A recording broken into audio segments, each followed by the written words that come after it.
Hello YouTube land. So it's been a while since I've done a video.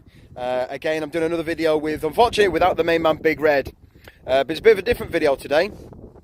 So we've just been to the shop and picked up some fish. We've got some new fish for the Biorb in the kitchen, some for the Fluval Edge, and we've got some nice fish to put in with the turtles as well. If you remember, I introduced you to Tip Top, Bowser and Wendy. So what we're doing as well is we're just going to take the opportunity to do some water changes and also do some rescaping for the turtle tank. We're quite lucky the fact that we've got a lot of slate in the garden. Slate I found really handy. Just give it a quick rinse, make sure it's all clean. But I find it really handy for putting in the, for the turtles. The turtles seem to love it. So I'm going to send Nicole. So everyone, you haven't been introduced to Nicole yet. Here's Nicole. Say hello, Nicole. Hi. She is going to pick out some bits of slate, even just some nice flat pieces. We're going to wash them and then we're going to sort of rescape it. Any of you saw the video on doing the internal filter I did for the turtles? Not the prettiest filter in the world. So what I'll do then is just get some pieces of slate, put it around it, nice and flat, so the turtles can sit on it, swim about, and it's not going to injure them, hurt them, or make it jagged or anything like that for them. All right, so Nicole's now just going to go and get some bits of slate. See if you get some nice big bits, Nicole, if you can. So you can see there's loads of slate, loads of slate.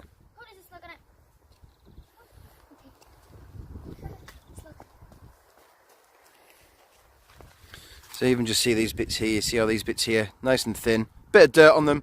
All we do is give it a quick clean, make sure any of the main contaminants are off it, and then just bung it in there, and the turtles seem to love it. And turtles even move it as well. Didn't realise how strong turtles can be, but there you go. All right, so I'm just going to pause it, and then we're going to skip to when we've got our pieces of slate. All right, so we've picked out some nice bits. We don't want too much because it's only a small enough tank. I know some people would say, oh, we're too small for turtles to be in, but we've got 3 turtles at the moment, but we are going to reducing it to 2. And we're not too far off the summer as well, so I am planning on putting the turtles into a pond during the summer as well, give it a bit more space. But again, they are musk turtles. Musk turtles tend to just sit on the floor anyway. They don't do a massive amount of swimming, not very good swimmers anyway. So this is really just to sort of give them something to sit on.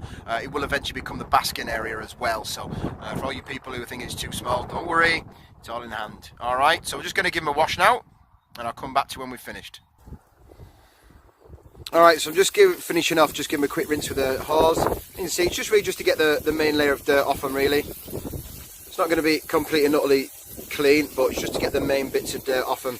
And then what we do is bung them in the sink with some boiling water and give them another bit of a scrub. Alright, we're just waiting for the kettle to boil. So just whilst we're waiting for that, I thought I'd give you an update on the big tank. So here's everybody. So Mr. and Mrs. Red, doing fine. There's Sky coming to the picture as she's getting greeted as always. Look at the size of her belly. She's a big girl. Just about to say my apology about the glare. It's quite a nice sunny day here. There's Jags and Mini Red. JD in the background.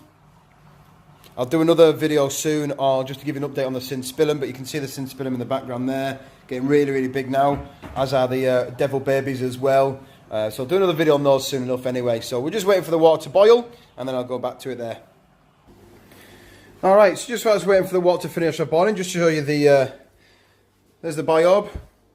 So again, it's just really a basic tank really. It's not designed to look, you know, super duper like the big one. Obviously the big tank is the presentation tank. This is more just a nice one to have. So I've got a couple of fish for this one. A couple of verandas. So a white one and an orange one. Tried to get them as small as I could because you know yourself, it's not a particularly massive tank. So it does the job. So whilst we're doing that, we're also just doing a quick water change as well. What I like to do when I do mine, just move that out of the way, sorry there. I just like to get some cold water, so water from the cold tap, boil it in the big pan, bung it in with some more cold water, just to make sure it's up to temperature. The Biorb sits at about 21, 22 degrees Celsius. The big tank sits around about 27 degrees Celsius. That's probably the warmest. They are South American cichlids. Predominantly, so they do like it nice and warm. The tank in the sitting room, again, they've got Central and South American and obviously some Asian fish in there as well. So that sits around about 25, and the turtle tank is the same. It's about 25, 26 degrees as such from there. So we want to make sure you're putting the water in at the right temperature as such. All right, so we've just put the rocks into the sink, poured boiling water on them. So we're just going to allow them to sit there for a little while just to get rid of any contaminants. and then we'll obviously start on the water changes then as well. So when it comes to your water changes, I just keep mine nice and simple, to be honest with you. I know some people would disagree. You know, some people are very, very do a lot more regular changes than I would do, that's for sure. But all I do is I just try and do it, you know, when I feel it needs to. And unfortunately, being a full-time worker, when I can do it as well, I can't always do it. So I keep it nice and simple. I got my siphon. So I've got 2 siphons, luckily. I've got one smaller one, and I've got the Big Bertha one as well. Massive siphon. The big one I only really use for the big tank because it's the deepest one and I need it. The other ones just use the small siphon. Then I've got my bucket. Normally, I would love another one of these if I could do, but just to make it life easy for myself, what I normally do is, whilst, like at the moment, whilst the water's boiling, I'm going to use this blue bucket to empty the water from the smaller tanks. I think it's a 10 litre. Yeah, 10 litre bucket. Because that way then I know if I'm taking out 10 litres, I know I need to put back in 10 litres. Or sometimes due to evaporation, I might take out 8, put in 10, so at least then it sort of tops it up. All right. If it's my bigger tank, I've got the big bucket, which as you can see is, in comparison to the 10 litre one, is massive. Because doing a water change on the big boy, even though it's only 520 litres, smaller than a lot of people's, still needs a big water change. All right, so now I'm just going to go into the Fluval Edge in the sitting room. I'm going to do a quick water change on that. Just there, show you there as well. These are products I use. Everyone uses their own kind of different things, but these are 2 products I would normally use when I'm doing a water change. You've got they're both made by Seachem. So this is the Seachem Prime, as it says there, concentrated conditioner for marine and fresh water. What it does is it takes out the chlorine, the chloramines, you know, any of the nitrates and nitrites, any of the stuff that comes in your tap water. And sort of, you know, makes it safe for the fish. I'll tell you one thing, if you don't like the smell of garlic and stuff like that, do not sniff the Prime if you're using it. It absolutely reeks, so don't do that. Then I've got the Stability. It's designed, a lot of it, for the new tanks, so certainly anyone who's setting up a new tank, it's quite good because what it does, it starts your bacterial cycle quicker, and it means you can add fish quicker. What I do is I always put it in when I've got new fish, just in case they've picked anything up in the water, in the tanks they were in. But also, just when I'm doing a water change as well, it speeds up any of the natural bacteria into the tanks as well. All right, so I'll meet you in the sitting room. All right, so the Fluval Chi that I've got under the stairs, she's doing okay. Unfortunately, I lost the bulb in it. For some reason, the bulb's not working in it, so there's not much light. All we've got is the light from the natural light that comes in, but being under the stairs is quite difficult. Luckily though, when the lamp comes on in the evenings, it does brighten up a bit. So as you can see, I've done a little bit of a water change on that one. I recently did one anyway, so I'm not massively concerned about the maintenance on that one at the moment, but I did one anyway just whilst I had the excess water. So as you can see, I've just reduced the water height to it, literally just enough that the filter can keep going, because there's usually a big gap between me taking the water out and putting the water back in, so it's just to keep it going until I put the water back in. So it's only a small water change, and then I'll come back to it and fill it back up in a little while. Alright, so here we are in the sitting room. So this is the first tank I'm going to start draining the water from. This is my Fluval Edge. As you can see, I just like the idea of sort of having a bit of a coral kind of setup. So it's just a very basic setup. At the moment, it's really just for my lovely green Severum I've got in there, little fella. And I've also got a little rainbow fish in there. And I've got 2 coolie loaches at the moment. So we bought a couple of fish for this tank. I'll just show you these guys. So we've got a Pakistani loach and another coolie loach. So we're going to have lots of loaches and the rainbow fish and then the Severum as well. I do love this tank, lovely little tank. And I have to say a massive thank you to Fluval themselves and also to Seahorse Aquarium in Dublin. I was asked to vote on my favourite fish retailers in Ireland, which is where I'm based. I voted for Seahorse Aquarium, and upon doing that I was entered into a competition and actually won it. So I got my lovely Fluval Edge 50 litre, I think it is. I think it's a 50 litre, something like that anyway. So I've had that now for a couple of years. Lovely little tank, really nice little tank, and we just have it in the sitting room just like as a little display tank really. So what I'm going to do then is I'm just going to do a quick water change on this one, and I'll come back to you once I've drained some of the water out of it. Oh. All right, so I'm just going to drain some of the water out of here. So I've got my siphon. So any of you that keep fish anyway, you know the process of doing a siphon. nice and easy. And I've got my bucket, and obviously I always have a towel. Don't want to get wet. Now this is the minging bit. Chances are I'll do what I always do and end up getting some water in my mouth. But again, I find it's the easiest way, and let gravity do its job then. Now, there we go. So we're just going to start draining it, let it do its thing.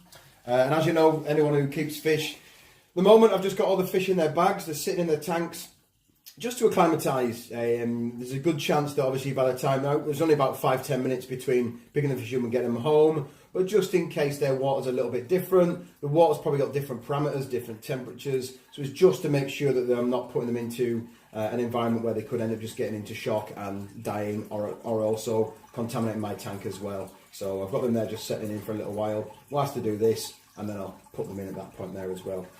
So it doesn't take long to do this one really. So I said I'll probably do about 8 litres on this one, because it was, as you can see, evaporation's taken a little bit of the water change for me. So I'm going to do about 8 litres, and then we're going to obviously fill it back up with 10. So we're nearly there now. Go. Alright, so I'm just going to, just before I release the goldfish into the biorb, I'm just going to do a quick filter clean. Just a general clean really, you know, just because obviously the filter's going to get full to the brim of horrible stuff, geeky stuff really, so I'm just going to do that nice and easy. I've already cleaned the rocks, so the rocks are all ready to rock and roll for the turtle tank, so we're getting it all done nice and quickly, people. So this is all good. So some of you are probably thinking, oh, this is really fun, I like this video, it's good. Some of you are probably thinking, oh, just get on with it, Peter, it's boring.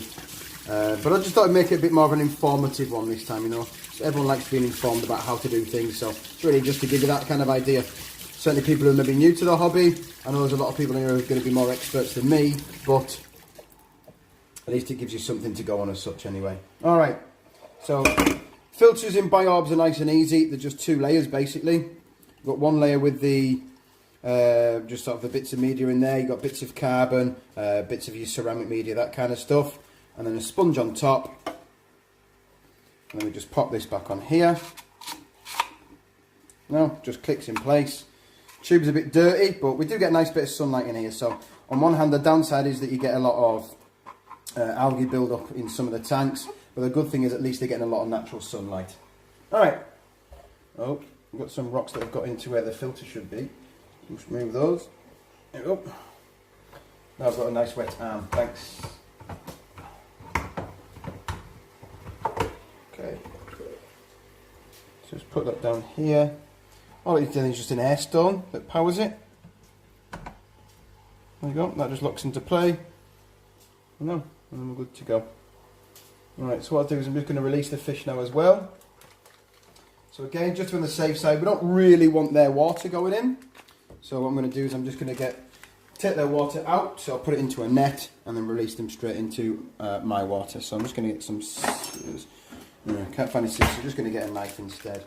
Alright, you want to do it quite quickly because you don't want any of the, if you open the water or have their water too much, you're going to expose them to contaminants from their water as well. So I just want to do it nice and quickly. This is the bit that I find the easiest anyway, is just to have the hole over there, turn it upside down, they go straight into the net. 2 lovely orandas. Yeah, nice there, just to show you them. Nice little fellas, don't know what we're going to call them yet. And then in they go. Now, enjoy your new home, fishies. Cool. Alright. Now, we'll come back to you in a minute once we've ready to go with the water change. Alright, so there they are, in their new home.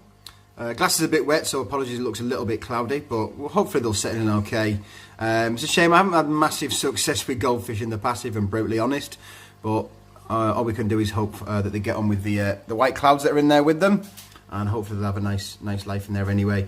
Haven't decided what to call them yet. The kids might call them something, or I don't have too many subscribers just yet, but anyone who does subscribe and who's watching the video, please feel free to put some in the comments about what you think we should name the 2 orandas that we've got there. Right, just whilst we're waiting for the other tanks to get ready with the water change and everything, just thought I'd show you what's going on up here. So this is the turtle tank at the moment. Again, I know some of you big turtle enthusiasts might say there's not enough room for the three of them as such. But at the moment they seem very harmonious. They're all nice together. But what I thought I'd do just to make it a little bit nicer is give them some fishy friends. So they've got 5 Zebra Daniels in here with them at the moment. And I just got some neon tetras to put in there with them as well. So hopefully they'll all get on nicely. What I'm going to do then is I'm going to do a water change in here as well. Hello, Wendy. I do plan to do a water change in here as well, but because we're going to do a water change and a new skate for it as well, I'm going to do a complete video just for the turtle side of things. All right, so just as soon as the other tanks are ready, I'm going to sign off from there. So just on the second, I'll go and check if the water's ready. Tell me when. Yeah. All right, so last bit then on the video, just before we go, as you can see, the tank's more or less filled up now. I just need a little bit left on top, but it's more or less full up now. So what we're going to do is we're just going to add the last fish into this tank here. So showing how it's the Coolie Loach and the Pakistani Loach. So same again. See if we can do it better this time. The idea then is I'm just going to try and there we go. Now done it better this time. So all I do is I just grab the top, put it through this. Alright, sorry about that, we just had to pause it for a second.